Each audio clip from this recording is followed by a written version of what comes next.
Pernah dengar soal tes kemampuan akademik atau yang disingkat TKA? Nah, tes baru ini digadang-gadang bakal mengubah lanskap pendidikan di Indonesia. Yuk, dalam beberapa menit ke depan kita bakal bedah tuntas apa sih TKA itu dan apa artinya buat kamu. Oke, sebelum kita dalami TKA, penting banget buat kita mundur sedikit dan lihat sejarahnya. Soalnya, ujian nasional di Indonesia itu perjalanannya panjang banget dan terus berevolusi.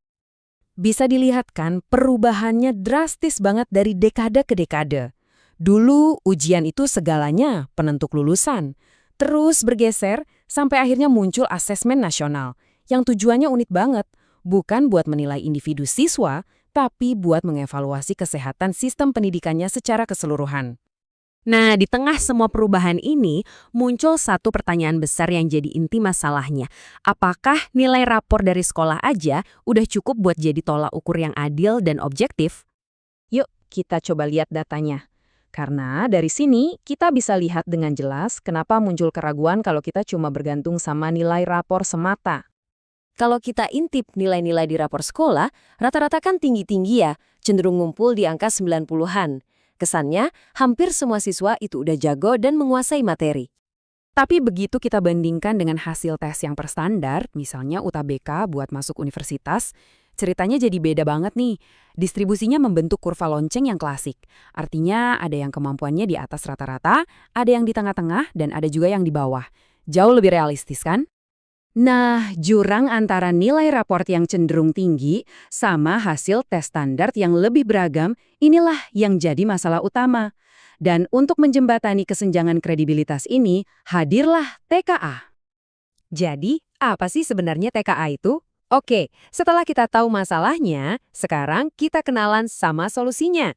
Mari kita bedah gimana tes baru ini dirancang. Gampangnya gini, TKA itu adalah alat tes standar dari pemerintah.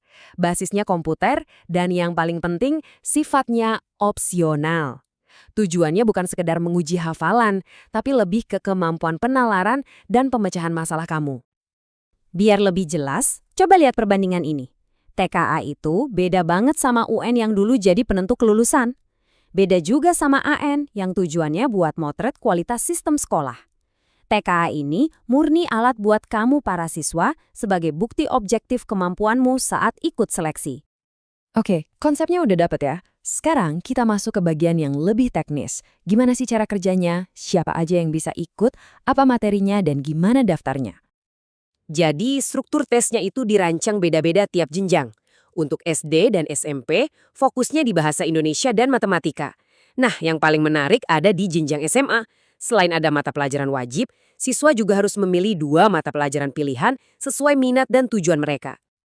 Pilihan ini krusial banget. Ini nunjukin kalau TKA dirancang biar relevan sama masa depan kamu. Mau masuk fakultas kedokteran? Ya kamu bisa pilih biologi dan kimia. Punya cita-cita di bidang ekonomi? Ambil ekonomi dan sosiologi. Jadi benar-benar nyambung. Terus gimana cara daftarnya? Tenang, alurnya cukup jelas dan dikoordinasi sama sekolah. Sekolah yang akan mendaftarkan kamu, lalu kamu tinggal melengkapi profil, pilih mata pelajaran, dan setelah diverifikasi, kartu peserta pun terbit. Kuncinya, kamu harus proaktif ya dalam proses ini. Soal teknis pelaksanaan, sistemnya juga fleksibel. Ada mode full online buat sekolah yang koneksi internetnya super stabil. Tapi ada juga mode semi-online di mana internet cuma dibutuhin pas awal dan akhir tes. Ini solusi cerdas buat sekolah di daerah dengan koneksi yang mungkin masih terbatas. Setelah tes selesai, kamu akan dapat sertifikat digital resmi dari pemerintah. Isinya bukan cuma skor dari 0 sampai 100, tapi juga ada kategori kinerja kayak istimewa atau baik. Sertifikat ini yang nantinya jadi bukti resmi pencapaian akademik kamu. Oke, kita udah bahas dari A sampai Z. Sekarang pertanyaan terpentingnya, terus apa gunanya ini semua buat masa depan kamu? Kenapa tes ini penting? Nah, ini dia fungsi utamanya. Anggap aja TKA ini sebagai semacam stempel pengesahan buat nilai rapor kamu. Jadi, waktu kamu daftar kuliah lewat jalur prestasi seperti SNBP, pihak universitas punya data pembanding yang objektif. Nilai rapor kamu jadi punya kredibilitas lebih. Dan ini yang harus diingat baik-baik. TKA itu fungsinya melengkapi, bukan menggantikan. Kelulusan kamu 100% tetap ditentukan oleh sekolah. TKA ini cuma alat bantu tambahan, bukan penentu kelulusan. Jadi, kalau kita rangkum, TKUI ini hadir untuk memberikan skor yang standar dan objektif. Tujuannya adalah membuat seleksi masuk perguruan tinggi jadi lebih adil dengan memvalidasi nilai rapor. Sifatnya opsional, tapi jadi penting kalau kamu ikut jalur seleksi yang mensyaratkannya. Dan sekali lagi, kelulusanmu tetap urusan sekolah. Pada akhirnya, pertanyaannya adalah, apakah TKA ini benar-benar akan menciptakan jalur pendidikan yang lebih objektif dan adil? Jawabannya baru akan kita saksikan bersama-sama mulai tahun 2025 nanti.